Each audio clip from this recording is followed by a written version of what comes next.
You've heard that old cliche, one man's junk is another man's treasure. Well, that certainly is true in Sonny Dalton's case. He has gathered junk or scrap pieces from, well, scrap yards, junk yards. He takes in just about anything that is metal and turns it into works of art.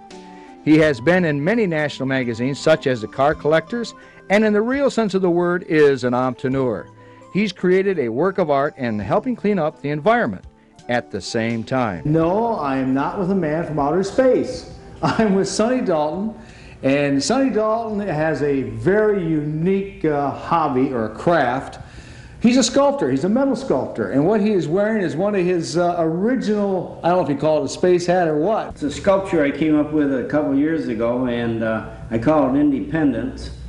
And I've had a lot of success with it, and a lot of people have a good time with it, and I just thought they'd quit selling, but they keep selling more all the time, so I just keep making them. I hope they keep making these strangers I make them out of, or I'm going to be out of business. I guess it looks to me like it's one of them hats that goes back to the future. Well, Sonny, how in the world did you ever get started in this unique, what do you call it, sculptor? Yeah, it's metal junk, metal sculpture. I am a sculptor, I guess. It's been a long time to really realize that I am an artist or in a sculpture, but I'm self-taught and I can't draw or anything, and I started about 23 years ago. My. You've got a tri-bike, you've got fire engines, you've got mailboxes, you've got, you name it. You've got robots. What one person would throw out in their junk, you pick up and literally turn it into a piece of art. I try. Well, you have here. Could you go on and explain to us how you got started into it? You said it was some 20-some years ago. Yeah, it was right when I went to work at General Motors, and I got really intrigued with the guys welding, and I tried to get into salvage repair, and they wouldn't let me in it because I couldn't weld. I taught myself to weld, and I started goofing around on the job, and my father passed away, and this thing came upon me, and I just pursued it through the years, and now I quit my job after 19 years, and I've been doing this full time. I gave up a lot, but I gained a lot too. Oh, I can. That certainly is. You've certainly brought a lot of joy into a lot of folks' hearts here, and just by looking at what you've got on the shelves here.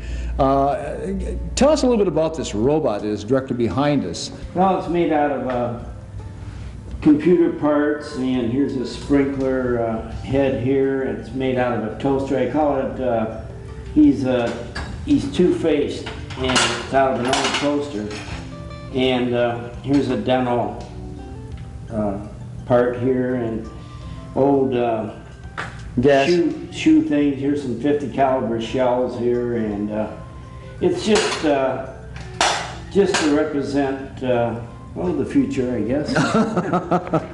And right directly behind you, there's a balloon, and Battle Creek, especially known for their hot air balloon competition that they have here. And what is that? That's made out of what? That's made out of a ventilator off a roof. And here's part of a fan thing, and this is a food grater here, and here's their brake. It's a fish hook. Yeah. Fish hook, yeah. And there's some parts off of sprinkler heads and bolts and bearings, and what's the most common? I mean, there's nothing here really common, but what would be the most requested piece that you do? Probably my locomotives, my trains. Your trains. Yeah. Could you tell us a little bit about the trains and what inspired you to, or how did you get inspired to do the train? I really don't know. It came within the 23 years. I certainly didn't start out with it. And my dad always took my brother and I on Stadium Drive, and on Sundays we used to race trains. And I feel that, you know, they've always been heavy looking, and they always made a lot of noise, and maybe this all came out, you know, because musical instruments, they make a lot of noise, and they look heavy, and, you know, they're an art in themselves without even doing anything to them.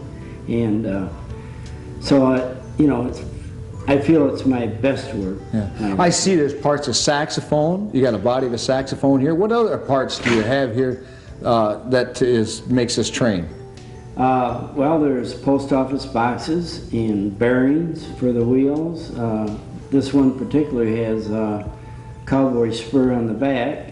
And, Cowboy spur. Yeah, and I've used toilet flushes on them before. Is that right? And just a lot of different little parts, and sometimes you can put golf clubs in them. Is that right? Tri-bikes. I see here you've got a couple of tri-bikes here. Yeah, this isn't the normal looking. It'd be a hard one to ride. The first one I ever did like this, I won an award back in '72, I think it was, and it was for Union Bank, and I got in Time Magazine, Sports Illustrated, Is that right? World Report. And I don't know if it ever helped me, but it helped me to be recognized back then to go on with my work, you know. Yeah. What was it that Time Magazine brought out? What was their interest in particular? Well, it was on recycling. And the thing was a cycle, you know, a bicycle. Yeah. And I did recycle things. Yeah. And so a friend of mine says, I don't know what you'd be going up to Grand Rapids for. With that thing, you'll never win, and I won first place. Is that right? Yeah. So in recycling, you've turned materials that would go into a junkyard into a work of art. Yeah, And I people, guess so. People like it. What is it right here we have before us here? Well, it's an automobile, and it's made out of two big mailboxes. And it's got sink drains for the headlights, and tricycle wheels, and it's got lunch bucket seats in it, and it does roll. But there's a piece of glass that goes on the top. And I've had people buy it. Yeah, it's a functional piece of centerpiece. But I've had people buy it without the glass. They just want it as a sculpture, you know. Yeah. But, you know, they take up a lot of room, and this way you can have it right in your living room and be a piece of art and still use it. Yes. And what we got over here? What's this one over here? It's a garbage truck there. You want to hear it? Yeah, let's take a listen to it from that. Yeah, the back end's full of junk. See, oh, boy. Boy, if you're laying on the couch and you want your wife to bring you something, just turn that on, and she'll come out and dump it all over you. I'll bet you. I'll bet. Well, what I used to do a lot of was bike ride. But this is a different kind of motorcycle.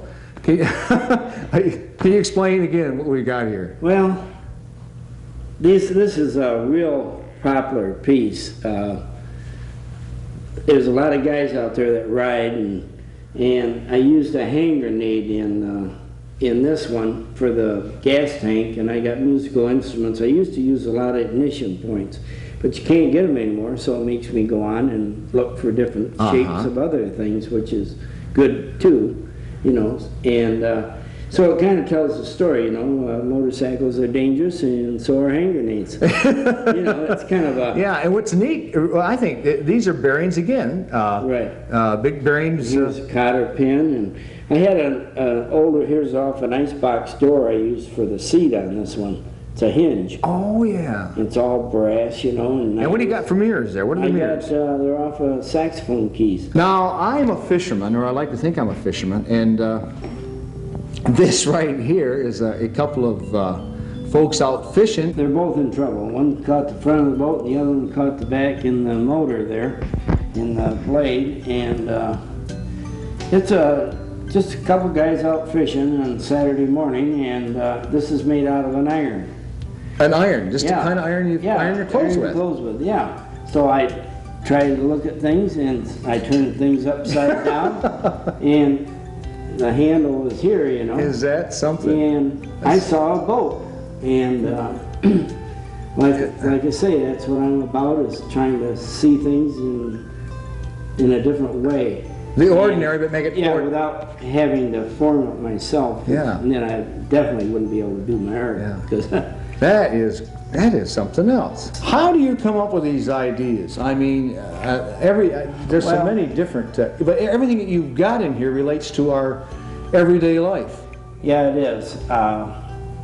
Like, they didn't come the first day I started, you know. It's taken 23 years to accumulate and to come up with these ideas, and I still hope to keep coming up with ideas, you know.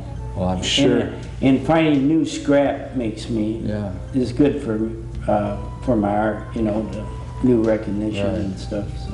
Well, Sonny, it certainly is evident that what you're doing, there is a place for it. Junk is not junk is recyclable. In your case, it is art, true art. And we'd like to thank you very much for being on Michigan Magazine. Thank you very much.